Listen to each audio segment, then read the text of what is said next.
Okay, so I'm gonna controversial video it up here. I'm gonna have a brave hot take video, but before you dislike the video, just hear me out. So maybe I can explain a little bit of why the prices are so low at GameStop, but I feel like they're low for a reason. Um, so yeah, a little bit of context why you should listen to me, I guess, is because I worked at GameStop for 8 years. I've taken thousands of games in for trade. I've taken hundreds of systems in for trade. I've seen what happens to these games and systems after they get traded in, so I know what it's like on the other side. And I've worked there long enough to see it happen to sort of like figure out how the economics work, I guess. Um, But before we begin, I'll answer this. Do I sell my games to GameStop? And the answer is no. Their prices are too low. But there's a reason why their prices are too low. For me, I want my games to be sold at market value. But I don't really want to deal with the hassle of selling my games at market value. We'll get into that. And that sort of leads me to my first topic, which is convenience. So the reason why the prices at GameStop are lower than market value is because of convenience. More than likely, you got a GameStop or something similar to GameStop that's close by to you, and you can go there and pretty much no questions asked. If they take the game, if there's a value that they have at the game for the game, they will buy it from you, whether it's working or not. There are situations where if you're trying to sell a game that's not worth much, the cost to fix the game may be worth more than the game itself, so we'll turn you down for that. And also, if the damage is too severe. So for instance, if you have a disc, you crack it in half, you can't fix that. Or if you take a battle axe and chop your Xbox One in half, there's no fixing that. So those are some situations where we just don't take the games in or the systems. And then when I worked there, we didn't take retro games, but I think GameStop takes retro games now. Don't quote me on that, but I think they do. So we used to not take like current games, but I believe they do. And they sell retro games online too, but that's not part of this video. So convenience. No questions asked. They'll take your games whether they work or not. And yeah, it's just if you agree to the price, that's it. Deal done. It's really quick. It takes a hell of a lot less time and effort to sell your games to GameStop than it does to, let's say, list them on eBay or open up your own game store or finding a friend that wants the game that's willing to pay market value for it. Yeah, it's just a hassle. If you want to go through that hassle, by all means. Another thing that's very convenient about GameStop is the fact that, there's a security in it. Like, if you go there and there's a price for your game, you're going to get that price.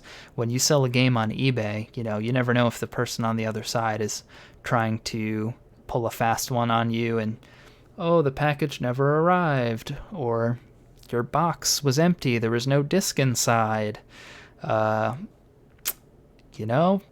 I want my money back, and I'm not sending you the game back because there was no disc inside. So you can get screwed that way too. And like I said, if you want to go through the hassle of selling your games that way, by all means. But just the fact that, it is convenient and secure to a point, you'll get your money, and it's just a quick process, and it doesn't take that much time. Moving on. Their business model depends on low prices. They're not going to buy your games for market value because then they can't sell them for market value. They have to make money off of these games. So naturally, they're going to buy the game from you for less than it's worth because they need to sell it for what it's worth. So it's just like a pawn shop, but like I said, convenience, there's no questions asked. If you want to sell these games and you agree to the price, they have to take them. So, yeah. and they're just a middleman.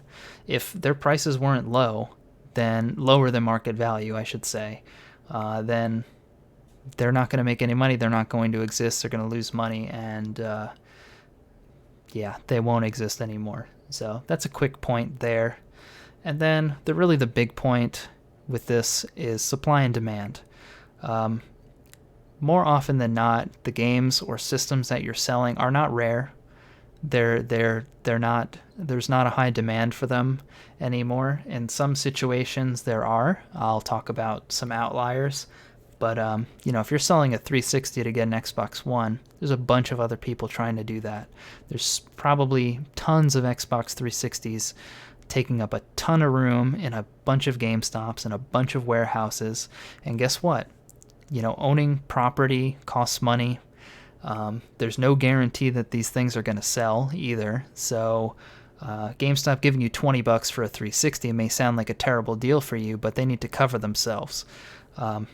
They give you $20 and this thing doesn't sell. They just handed you $20, and then they're bleeding money from the property rent or taxes, the property tax because it costs money to have a warehouse. So all these games that aren't selling is costing them money. So they're trying to basically limit how much money they lose by paying you so low for your games. And yeah, I've seen this a bunch of times. People don't understand it. Someone will come in with Call of Duty, last year's Call of Duty. I'll scan it.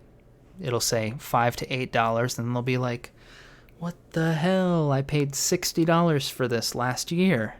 This game is so good. Like, this is one of the best games. Look at the IGN rating. It's so good. Call of Duty, it was so amazing." And I say, I know. It's so good, but you're not the only one selling it because the new one's coming out. You got to remember, these games are not rare. Just because they're good doesn't mean they're rare. Call of Duty, sports games, Halos, these big, massive blockbuster games are, they're just produced to death, to excess. There's so many of them.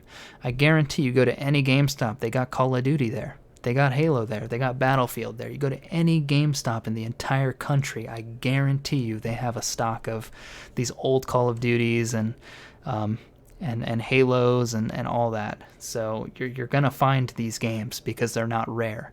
And I'll tell you, there are a ton of them in backstock, and more than likely, when you sell a game to GameStop, it's gonna either take a long time, years to sell, or they're not going to sell at all. So the GameStop is losing money on a lot of those trade-ins.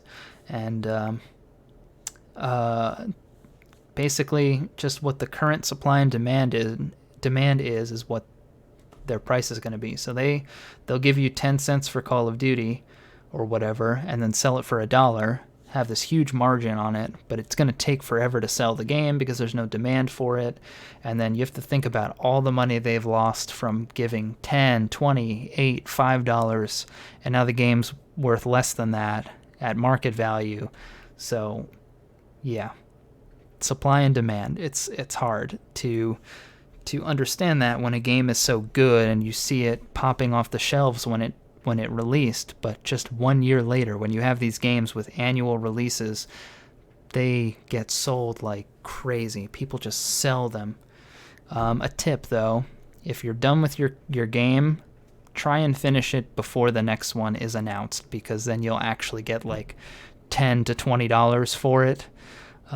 You won't get you'll probably get more than 10. You'll probably get like $20 for it. But yeah. So try to like, if you are planning to sell your games at GameStop, sell them as quick as you can, because they'll go down in value when a new version comes out. And now I want to talk about outlier games, and I do want to talk about a Call of Duty title first. So pretty much the only Call of Duty title I ever saw not go like just completely down in value was Black Ops 2. Why did this game, we would sell Black Ops 2 for more than games that released after it, Call of Duty games. And there was demand for it because of the zombie mode. It had like the best zombie mode or something. I never played it, but I think it was the latest zombie mode until 3, I guess, which came out last year. But there was demand for it. And another game that's interesting are Pokemon games, because those tend to retain their value pretty well. And I think it's just the nature of the Pokemon games. The whole gotta catch 'em all. Like you have to go back and buy the old games so you can transfer them up to the new games so you can have them all. So there's demand for those, and those games get produced a lot too. Like, they're definitely not rare, but there's enough demand for them that people just don't sell them because they want to keep their Pokemon, or I don't know. And then another game, an outlier, a really rare game. When I first started working at GameStop, it's called Marvel vs. Capcom 2. And this is before it had a digital release. I don't know what the digital release did to the price, but we would buy that game for like $60, and we would sell it for like $100 or whatever. So there are, and then like Heart Gold and Soul Silver Pokemon, like there are games that go up in value because the demand is so high and the supply is so low. So really, I could have boiled this down to supply and demand, but it's so simple. I don't know why people don't think about this, and I see people complaining all the time. Like, I shouldn't have to make this video explaining it, but supply and demand on really good games can be confusing, I guess. Like, you don't understand why GameStop is paying so low for a game that was one of the best games a year ago, and I get it. So there you go. And then some games are just really bad and no one wants them. There's that too. They don't necessarily need to be printed to death. They're just bad games that no one cares about at all. So there you go. That's my 2 cents. Basically supply and demand, but there's the whole convenience and their business model that adds to it. That's why I feel like their prices are so low. And stop complaining. You know what you're getting into. Like, stop complaining. If you really want market value for your games, put in the work. Like, in my eyes, it's just really lazy people complaining online, or just stupid people that don't get it. But there you go. Now you can dislike the video and leave a hateful comment. So thank you for watching. I will be back with Guitar Hero stuff at some point in the future. I've been pretty busy lately, so apologies for that. And I'll see you in the next one.